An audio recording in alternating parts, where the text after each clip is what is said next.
Sir ఇటు చూడండి sir.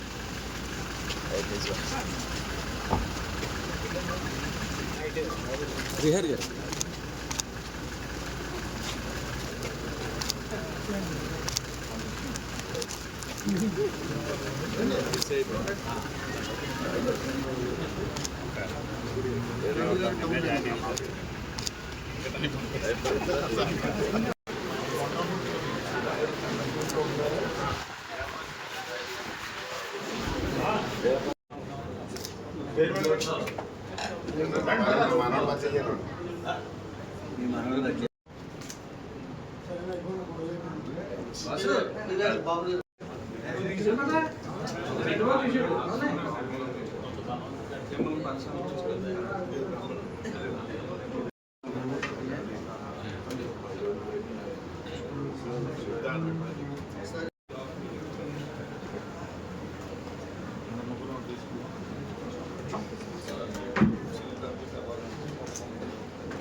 Prasad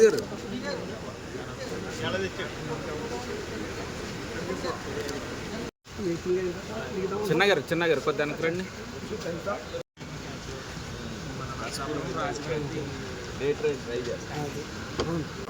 వరం గారికి బాబు గారు వచ్చి పుష్పగుచ్చుకోవాల్సిందిగా దిలీప్ గారు సాధారణంగా ఆహ్వానిస్తున్నాం.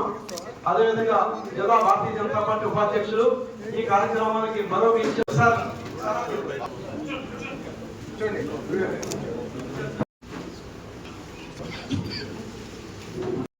రాష్ట్ర పాటుగా పెద్దల మంది కూడా జాయిన్ అవ్వాలి.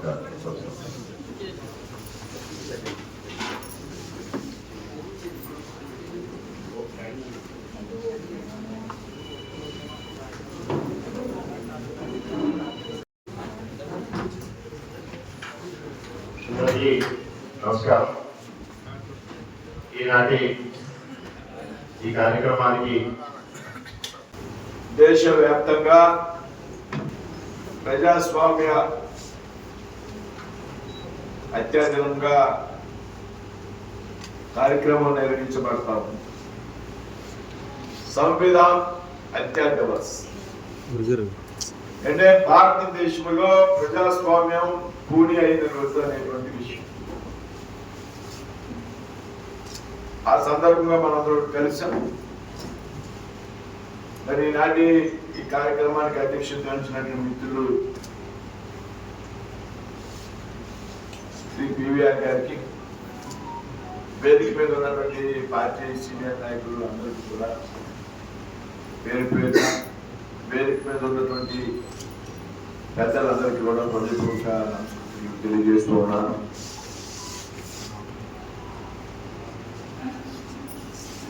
ఏదైతే 1975 జూన్ 25 ఉన్నదో భారతదేశం ప్రజాస్వామ్య చరిత్రలో ఒక చీకటి అధ్యాయం. ఈ దేశంలో ప్రజాస్వామ్యాన్ని గూఢీ చేసి హత్య గావించబడినటువంటి రోజు.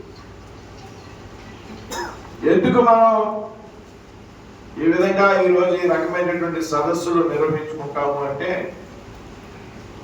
1975 జూన్ 25 నాటికి ఇందులో చాలా మంది పుట్టుండకపోవచ్చు, చాలా మందికి తెలిసి ఉండకపోవచ్చు. కానీ ఆనాటి పరిస్థితులను ఒకసారి మనం తెలుసుకోవడం ద్వారా దేశంలో ఆనాడు పెద్ద ఎత్తున జరిగినటువంటి అఘాయిత్యాల గురించి మనందరూ కూడా తెలుసుకోవడం ద్వారా రాబోయే రోజుల్లో దేశాన్ని తిరిగి అటువంటి ప్రమాదం లేకుండా రాకుండా మనం ఏ విధమైనటువంటి ఆలోచన చేయాలనేటువంటి విషయం మీద మనందరం కూడా ఈ రకమైనటువంటి కార్యక్రమాన్ని నిర్వహించుకుంటాం. ఇదేమి పెద్ద శుభప్రదమైనటువంటి దినం కాదు మనం నిర్వహించుకోవడం.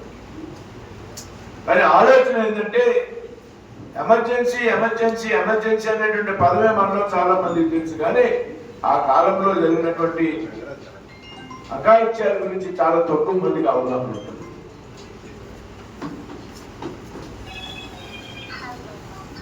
ఏదంటే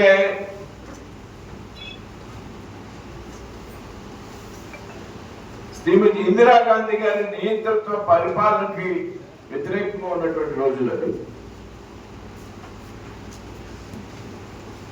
పెద్ద ఎత్తున దేశంలో ఇందిరాగాంధీ గారి పరిపాలన మీద వ్యతిరేకత పరిగి ఉన్నటువంటి రోజులు.